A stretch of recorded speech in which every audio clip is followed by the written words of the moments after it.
অনন্ত প্রতীক চৌধুরীর সাথে এটা আমার প্রথম কাজ, ঠিক আছে, কিন্তু তার আগে অনন্যর মা চয়নিকা চৌধুরীর সাথে আমার একটা কাজ হয়েছিল, প্রহেলিকা। তো প্রহেলিকার মধ্যে অনন্য স্ক্রিপ্ট রাইটিং না, মানে যাবতীয় টোটাল জিনিসটার মধ্যে সে জড়িত ছিল। সে অ্যাসিস্ট্যান্ট হিসেবে কাজ করেছে, আরও বিভিন্ন জায়গায় কাজ করেছে।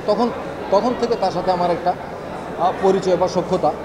তো ওর মধ্যে আমি অনেক কিছু দেখতে পাই যেটা মানে একটু অন্যের চাইতে একটু আলাদা করে দেখা যায় আর কি। তার মধ্যে এরকম কিছু গুণ আছে যেটা আমি প্রহেলিকা শ্যুট করার সময়ও টের পেয়েছিলাম, কিংবা মাহবুব ভাইও টের পেয়েছিল। আর মাহবুব ভাই তো উনিও আমাকে বলেছেন অনন্য সম্পর্কে। তখন থেকে অনন্য আমাকে বলছিল যে আমাকে নিয়ে একটা কাজ করতে চাই, একটা সিরিজ বানাবো। তো সে এদিকে ওদিকে অনেক জায়গায় গেল। তো সে বললো যে আমি তো আসলে এটা আমাকে ওরকম কাজ কেউ দিচ্ছে না বড় মাপের, একটা মোটামুটি আয়ত্তের ভিতরে একটা কাজ করতে চাই, একটা ওয়েব ফিল্ম। তো স্ক্রিপ্ট দেখালো, স্ক্রিপ্টটা নিয়ে আমরা কিছুদিন কাজ করলাম। একটু আগে যে অবস্থা ছিল তার থেকে একটু ডেভেলপ হলো। তারপরে এটা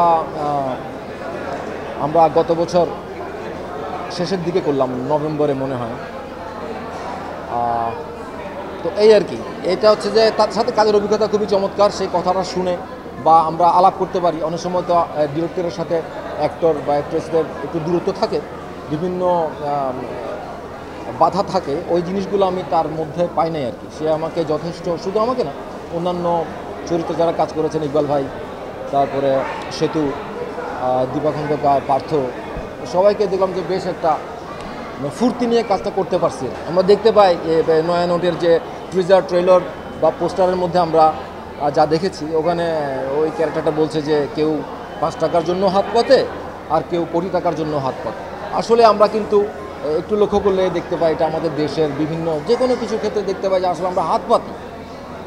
হাত শুধুমাত্র খুব গরিব বা ভিক্ষুক তারা পাচ্ছে তা নয়, এটা আমাদের একদম উপর লেভেলে যারা আছে, আপনারা সাংবাদিক মানুষ, আপনারা খুব ভালো করে জানেন, আপনারা জানেন মানে হাত পাতি আর কি আমরা।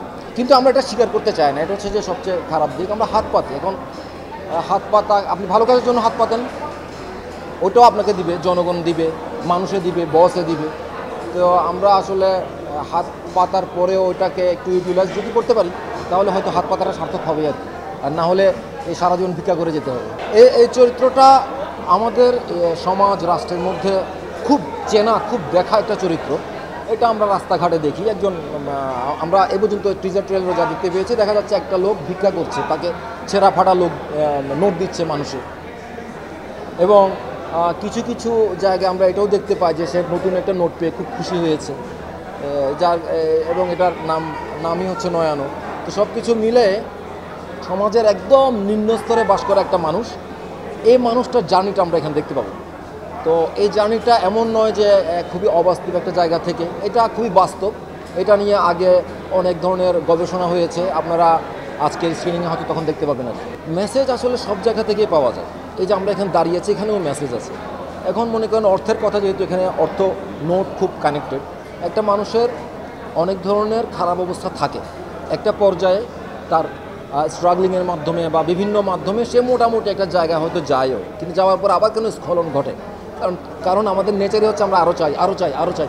যেখানে আমার মাস চলতো 30 টাকা দিয়ে, সেখানে আমার এখন 90 টাকা দিয়ে চলছে না, কারণ আমি আমার চাহিদা বাড়িয়েছি। আমি আর আমার জায়গার মধ্যে সীমাবদ্ধ নেই। তো এই ওয়েব ফিল্মটা দেখে আমরা হয়তো ওটাও বুঝতে পারবো যে হ্যাঁ, আমাদের কোথায় থামা উচিত, না থামলে কি হয়, কতটুকু থামা উচিত, কতটুকু কি করা উচিত, এইগুলো আর কি। আর বাকিটা রিলিজ হোক, তারপরে দেখি, তখন আবার আলাপ করবো আমরা। না, বিরতি যে শুধুমাত্র কোনো কাজের জন্য হয় তা না। বিরতি আসলে এমনিতেও নেওয়া উচিত মানুষের। যেমন আমাদের দেশের মানুষের দিকে যদি আমরা এখন তাকাই, সোশ্যাল মিডিয়ার দিকে যদি আমরা তাকাই, আমরা দেখতে পাই প্রতিনিয়ত আমরা কী পরিমাণ হাইপার হয়ে আছি। আমরা কেউ স্থির না, অস্থির হয়ে আছি। তাহলে আমাদেরও বিরতি দরকার। সুতরাং বিরতি সব জায়গায়, শুধু কাজের ক্ষেত্রে নয়, নিজের কাজের ক্ষেত্রে। নাহলে আমরা ফাঁক পেলে কেন বনে জঙ্গলে চলে যাই, কেন পিকনিক করতে চলে যাই, নিজেকে রিল্যাক্স করার জন্য যাই। তো আমার তো বয়স হচ্ছে, একটু রিল্যাক্সের দরকার আছে, ওই জন্য কিছু বিরতি।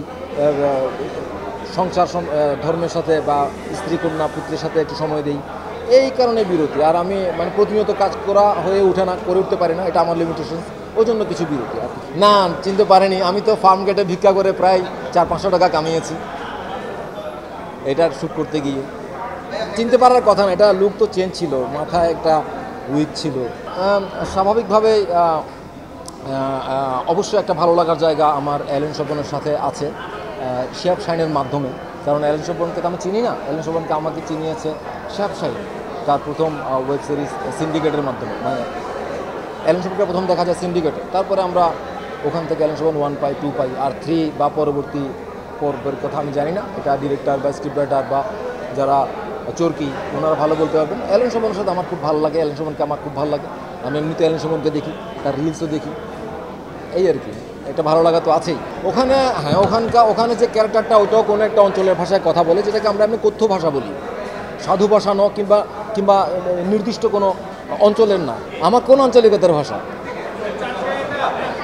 চারিমেকে যদি সিরেঙ্গা হতা হয় মানছে ফিডিবু সিরেঙ্গা হতা তো বিয়াকে নবুঝে। এরপরও যেহেতু আর এক সাংবাদিক ভাই আরে হইয়া তাহলে বলি হইয়া ওনারা নয়নের চাইও ওনার তো ভালো লাগিতে পারে। ধন্যবাদ, ভালো থাকবেন, সুস্থ থাকবেন।